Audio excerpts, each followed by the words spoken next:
Há uma nova ameaça vinda do mundo das drogas. É uma substância usada para efeitos clínicos em Portugal, mas nos Estados Unidos da América já matou milhares de pessoas com overdoses, entre as quais as estrelas Michael Jackson e Prince. Na reportagem especial desta semana, damos-lhe a conhecer o caso de um jovem que esteve no limiar da morte pela administração de fentanil, o rei dos opioides. É notícia de destaque em todo o mundo. Apelidaram-no de demónio e veneno pelos efeitos no organismo, que podem culminar na morte. Mas chama-se fentanil e é o rei dos opioides.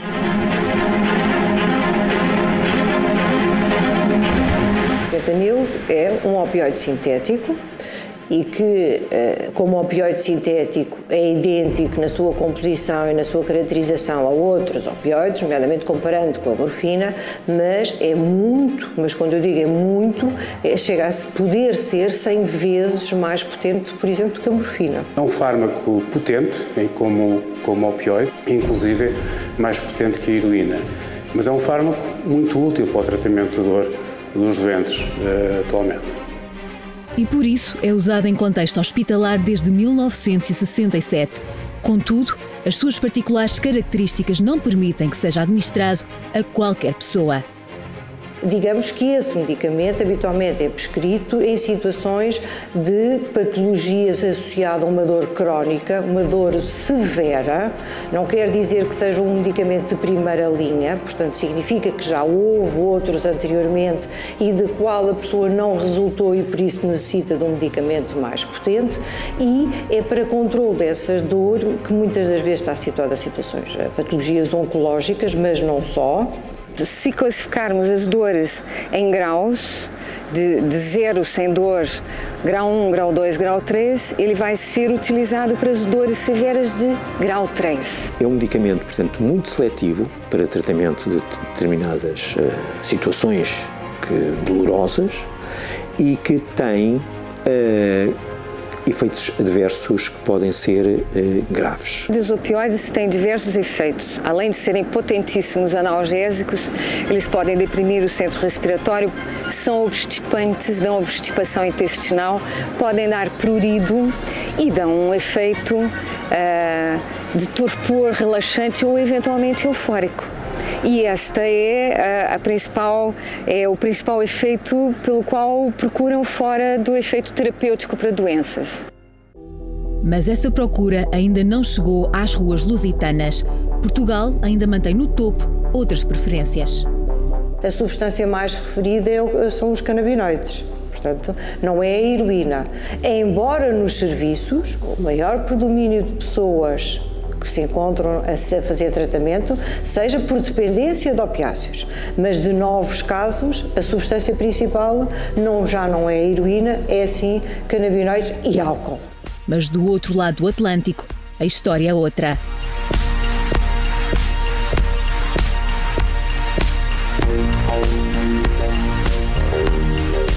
Estados Unidos da América, terra dos sonhos de mais de 2 milhões de portugueses e da liberdade. Uma liberdade desmedida com todo um leque de experiências e sensações sob forma tentada. Daniel, nome fictício, é lusodescendente. Cresceu com os pais e a irmã, mas viveu uma infância conturbada. A personalidade introvertida levou-o a conhecer outros companheiros de vida. Aos 14 anos, a heroína era a melhor amiga do jovem e nos anos seguintes era consumida como se de água ou comida se tratasse. O organismo já estava numa situação limite, à beira da morte, uma decadência física total. As mudanças no corpo e na vida de Daniel ocorriam a olhos vistos. Vieram as recusas de ouvir e de aceitar a ajuda da família. Em casa, o diálogo dava lugar à discórdia. Na escola, não havia aprendizagem. No mundo, não havia bem-estar que lhe chegasse, a não ser aquele que as drogas lhe proporcionavam. Mas um dia, esse mundo desabou. Ele regularmente comprava opioides e naquele momento em que está no seu uso a utilizar via injetável, entra em overdose. Há um ataque convulsivo, um ataque epilético, que levou a um desmaio e uma queda, em que bateu com a cabeça e foi encaminhado para uma unidade hospitalar com traumatismo. E foi após ser detectada os químicos que tinha no organismo que ele sabe que tinha injetado fentanil. Em momento algum? Em momento algum ele sabia que estava perante aquela substância. São produzidos em laboratórios clandestinos, não é? Perfeitamente ilegais a sua utilização. O que é que acontece? Muitas vezes estão associados com outras substâncias que eles nem fazem ideia do que é, não é? E, portanto, estão a consumir outras substâncias das quais eles nem tão pouco têm conhecimento e não sabem depois as repercussões na sua saúde e correrem assim riscos, que a situação extrema será a morte. E ali, no limiar da morte, a vida gritou-lhe. Era hora de fazer reabilitação. Os incomportáveis custos nas clínicas americanas fizeram-no abandonar o país que o viu nascer para que aprendesse a viver. Tem vivido nos últimos meses no Centro de Tratamento Internacional de Alcobaça. Em breve, Daniel, agora com 24 anos, vai dar os primeiros passos sozinho no mundo real. O jovem não quis contar na primeira pessoa a história que construiu. Recusa pôr os olhos na objetiva, que o obriga a mergulhar em memórias amargas e olhar para o futuro. Daniel foi salvo e não faz parte das trágicas estatísticas por adição de drogas dos Estados Unidos. Em 2016, o Centro de Controlo de Doenças contabilizou 64 mil mortes por abuso excessivo de substâncias. Os opiáceos sintéticos, entre eles os derivados de fentanil, foram responsáveis por mais de 20 mil mortes. A situação dos Estados Unidos é bastante grave. É uma preocupação das autoridades dos Estados Unidos, é uma preocupação das autoridades canadianas e também começa a ser preocupação também na Europa.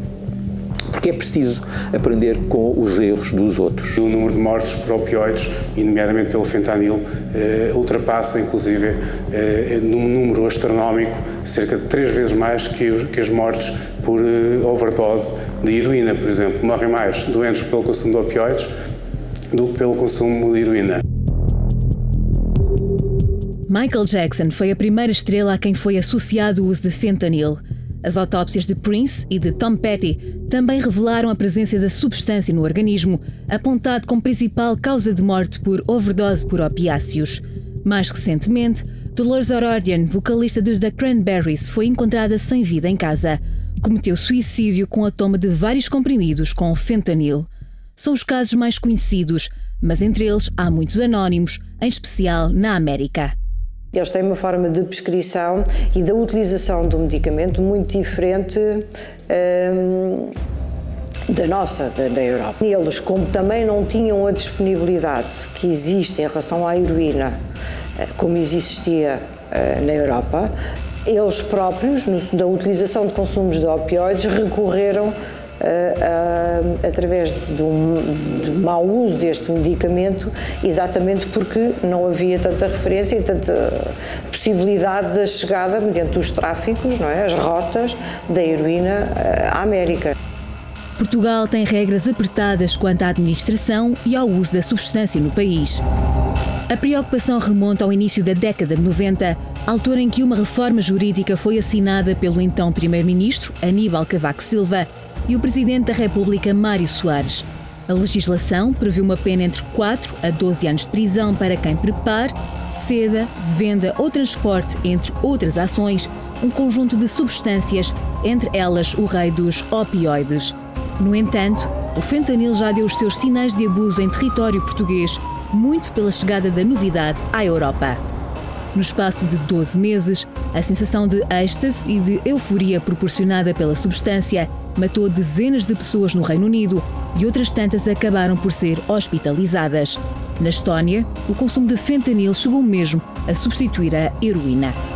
Curiosamente, nos últimos anos, com a imigração que tem existido de países mais desenvolvidos, como sejam a Bélgica, a Alemanha, em que esse problema também se coloca, temos encontrado alguns doentes em que há claramente uma adição a opioides, mas curiosamente não são portugueses. Portanto, os portugueses que encontramos, ou era porque viveram nesses países, ou inclusive porque também vieram dos Estados Unidos. O CICAD está perfeitamente a acompanhar esta situação, atento a toda a dinâmica que se vai havendo e implementando e desenvolvendo na Europa, e Portugal está atento, não só está atento, como também vai procurando implementar medidas na perspectiva de estarmos todos preparados, não à espera que possa vir a acontecer.